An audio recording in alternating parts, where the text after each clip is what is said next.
Hi dears, welcome to my channel. അപ്പോൾ എന്തൊക്കെയുണ്ട് എല്ലാവരുടെ വിശേഷങ്ങളും? എല്ലാവരും സുഖമായിട്ടിരിക്കുന്നു വിശ്വസിക്കുന്നു. ഞാനും സുഖമായിട്ട് ഹാപ്പി ആയിട്ടിരിക്കുന്നു. അപ്പോൾ നമ്മൾ ന്യൂ ഇയറിലോട്ട് കിടക്കുകയാണ് അല്ലേ.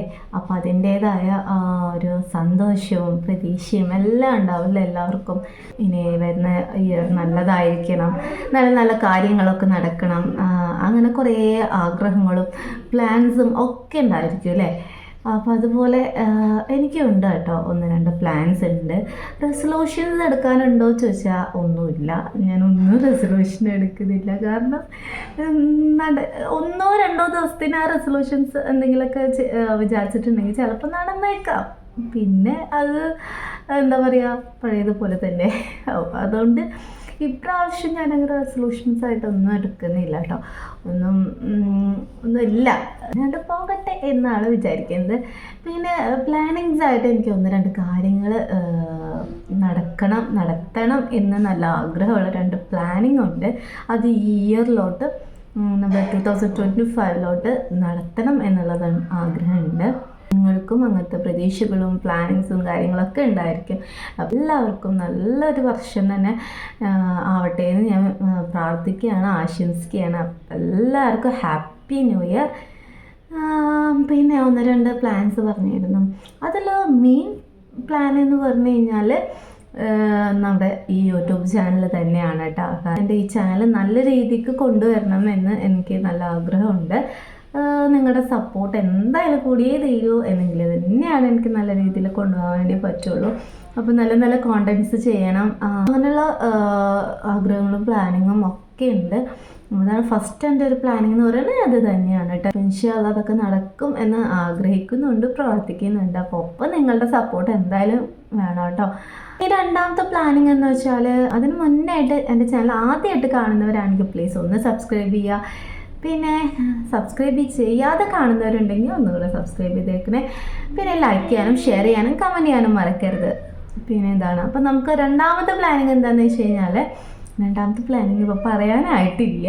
കാരണം 2ാമത്തെ പ്ലാനിങ് എന്ന് പറയാനായിട്ടുള്ളൊരു കാരണമില്ല. അതിൻ്റെ ഒരു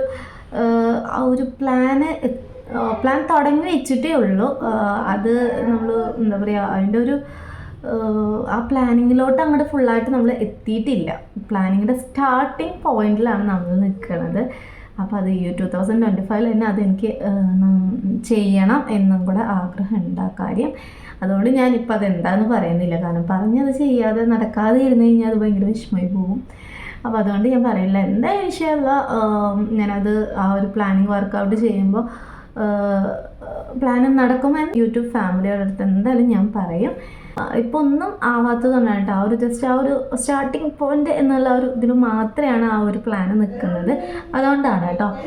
പിന്നെ റെസൊല്യൂഷൻസ് ഒക്കെ എടുക്കുകയെന്ന് വെച്ച് കഴിഞ്ഞാൽ സ്കൂളിൽ കോളേജിലൊക്കെ പഠിക്കുമ്പോഴൊക്കെ വിചാരിച്ചിരുന്നു കേട്ടോ. ഓരോന്നൊക്കെ ഇങ്ങനെ ചിലപ്പോൾ പഠിക്കുന്ന കാര്യങ്ങൾ എന്തെങ്കിലും അതിൻ്റെത് മാറ്റം വരും, അത് ഞാൻ എന്തായാലും അങ്ങനെ ചെയ്യും. അല്ലെങ്കിൽ ഇന്ന സമയം തൊട്ടിട്ട് ഞാൻ പഠിക്കാനേ ഇരിക്കും, അല്ലെങ്കിൽ എന്നത് ചെയ്യും, രാവിലെ അത് ചെയ്യും, അല്ലെങ്കിൽ രാവിലെ എണീറ്റ് പഠിക്കും ഞാൻ ഇനി മുതൽ എന്തായാലും. അങ്ങനെ കുറേ ഉണ്ടാവുമല്ലോ, അങ്ങനെ ആ ടൈമിലൊക്കെ ഉണ്ടായിരുന്നു. പിന്നെ അങ്ങനെ അതൊന്നും നോക്കാറില്ല കേട്ടോ.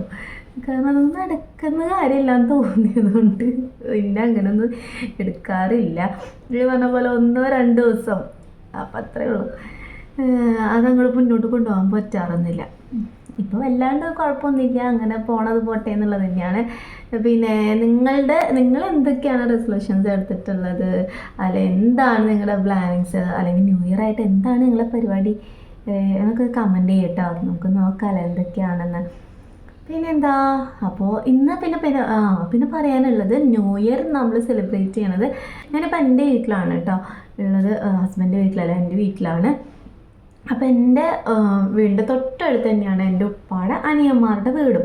ഞങ്ങൾ ഒരു വലിയ കോമ്പൗണ്ടിൽ ഒരു 3-4 വീട്, അതായത് എൻ്റെ ഉപ്പാടെ അനിയന്, ജ്യേഷ്ഠൻ, അങ്ങനെ മൂത്താപ്പ, കുഞ്ഞിപ്പ, അങ്ങനെയൊക്കെയാണ് വീട് വരുന്നത്. അപ്പോൾ നമ്മൾ ഇന്ന് ന്യൂ ഇയർ സെലിബ്രേറ്റ് ചെയ്യാൻ പോണത് എൻ്റെ തൊട്ടടുത്തുള്ള ഒരു കുഞ്ഞിപ്പാടെ വീട്ടിലാണ്. അപ്പോൾ എല്ലാവരും അവിടെ വരും. നമ്മൾ അവിടെ വെച്ചിട്ടാണ് കുഞ്ഞിപ്പാരും മക്കളും മൂത്തന്മാരും കുഞ്ഞുമാരും എല്ലാവരും കൂടെ അവിടെയാണ് നമ്മൾ സെലിബ്രേറ്റ് ചെയ്യാൻ പോകുന്നത്. അപ്പോൾ അതായിരിക്കും ഇപ്പം നിങ്ങൾ ഇനി കാണാൻ പോണത് കേട്ടോ. പിന്നെ കുട്ടികൾസ് എല്ലാവരും തന്നെ വളരെ ഹാപ്പി ആയിട്ട് ന്യൂ ഇയർ ആഘോഷിക്കാനൊക്കെ ആയിട്ട് ഇരിക്കുന്നുണ്ട്. എന്താ പറയുക, ഫിസി ബേബിയും ഫിസി ബേബിയുടെ കാര്യം പറയുകയാണെങ്കിൽ ഫിസി ബേബിയുടെ ഫസ്റ്റ് ന്യൂ ഇയർ ആണ്. അപ്പോൾ കുട്ടികളൊക്കെ ഭയങ്കര ഹാപ്പി ആയിട്ടിരിക്കുന്നുണ്ട്. അങ്ങോട്ട് പോയി അവിടെ പോയി സെലിബ്രേറ്റ് ചെയ്യാൻ വേണ്ടിയിട്ട്. അപ്പോൾ ഇനി അധികം ടൈമില്ല കേട്ടോ നമുക്ക് അങ്ങോട്ട് പോകാൻ വേണ്ടിയിട്ട്. അപ്പോൾ തന്നെ ഞങ്ങൾ കുഞ്ഞിപ്പാടെ വീട്ടിലോട്ട് പോകുന്നു. പിന്നെ ന്യൂ ഇയർ സെലിബ്രേറ്റ് ചെയ്യാൻ എന്തായാലും ഒരു മധുരം വേണമല്ലോ. അപ്പോൾ അതേ കേക്കൊക്കെ റെഡിയാക്കിയിട്ടുണ്ട് കേട്ടോ കുട്ടികൾക്ക് വേണ്ടിയിട്ട്. ലേസും പിന്നെ പെപ്സി, 7up അങ്ങനെയൊക്കെ കാര്യങ്ങളൊക്കെ റെഡിയാക്കി വെച്ചിട്ടുണ്ടായിരുന്നു. അപ്പോൾ നമ്മളിങ്ങനെ വെയിറ്റിംഗ് ആണ് എല്ലാവരും. ആ ഒരു 12 മണിയാവാൻ വേണ്ടിയിട്ടുള്ള വെയിറ്റിംഗ് ആണ്. എൻ്റെ ഫിസി ബേബിനെ കാണിച്ചിരുന്നില്ലല്ലോ. ഫിസി ബേബി ഇതായിട്ട് എല്ലാവരുടെ അടുത്തും ഇങ്ങനെ കൈമാറി ഇരിക്കുന്നുണ്ട്. അറ്റ് ലാസ്റ്റ് നമ്മൾ 12 മണിയായപ്പോൾ കേക്ക് കട്ട് ചെയ്യുന്നുണ്ട് കേട്ടോ. എൻ്റെ മൂത്താപ്പയും മൂത്തമ്മയും കൂടിയാണ് കേക്ക് കട്ട് ചെയ്യുന്നത്. നമ്മളവിടെ കുറേ പേരുണ്ട് കേട്ടോ. കസിൻസും അതുപോലെ കുഞ്ഞിപ്പയും കുഞ്ഞുമ്മയും അങ്ങനെ എല്ലാവരും ഉണ്ട് കേട്ടോ. അപ്പോൾ അതിൽ മൂത്ത ആൾക്കാർ തന്നെ കേക്ക് കട്ട് ചെയ്യട്ടെ എന്ന് ചോദിച്ചിട്ട് അപ്പോൾ കേക്കൊക്കെ കട്ട് ചെയ്ത് എല്ലാവരും കേക്കൊക്കെ എടുക്കുന്നുണ്ട്. ഞാനും ഇതേ ഒരു പീസ് കേക്കൊക്കെ ആയിട്ട് വന്നിരുന്ന് കഴിക്കുന്നുണ്ട് കേട്ടോ. നിങ്ങളെയും കൂടെ കാണിക്കാം, നിങ്ങൾക്ക് ഒരു പീസ് കേക്ക് കാണിക്കാമെന്ന് വിചാരിച്ചിട്ട് അങ്ങനെ കഴിക്കുന്നുണ്ട് കേട്ടോ. പിന്നെ അതിൻ്റെ ഇടയിൽ ഉണ്ണിയപ്പം കഴിക്കുന്നുണ്ട്, ലേസ് കഴിക്കുന്നതിൻ്റെ ഇടയിൽ എല്ലാവരുമായിട്ട് സംസാരിച്ച് നല്ല ജോലിയായിട്ടാണ് ഇരുന്ന് കഴിക്കുന്നത്. നല്ല രസമായിരുന്നു. കുറേ പേരുള്ളത് കൊണ്ട് തന്നെ നല്ലൊരു ന്യൂ ഇയർ സെലിബ്രേഷൻ ആയിരുന്നു കേട്ടോ. അത്രയ്ക്ക് ഗ്രാൻഡ് വലിയൊരു പരിപാടി ഒന്നുമല്ല, എന്നാൽ പോലും നമ്മളെല്ലാവരും കൂടി ഒത്തുചേരുമ്പോൾ അത് തന്നെയാണ് കേട്ടോ ഒരു ഗ്രാൻഡ് അല്ലെങ്കിൽ നല്ലൊരു വലിയ പരിപാടി എന്ന് പറയുമ്പോൾ. അപ്പോൾ അതൊക്കെ കഴിഞ്ഞ് ഞങ്ങൾ വീട്ടിലോട്ട് തിരിച്ച് പോവുകയാണ് കേട്ടോ. അവിടെ ചെന്നപ്പോൾ എൻ്റെ ഐസ്ക്രീം ഫ്രിഡ്ജിൽ എന്നെയും നോക്കിയിരിപ്പുണ്ടായിരുന്നു. അപ്പോൾ അതും ഞാൻ അകത്താക്കിയിട്ടുണ്ട് കേട്ടോ. അപ്പോഴാണ് ഓർത്തെ ഫിസി ബേബിക്ക് ഞാൻ മധുരമൊന്നും കൊടുത്തില്ലല്ലോ എന്ന്. അപ്പോൾ ജസ്റ്റ് ആക്ഷനൊക്കെ ഒന്ന് കാണിക്കുന്നുണ്ട്. അപ്പോൾ വീഡിയോ ഇഷ്ടമായി ലൈക്ക് ചെയ്യണേ. വീഡിയോയിൽ കാണാം.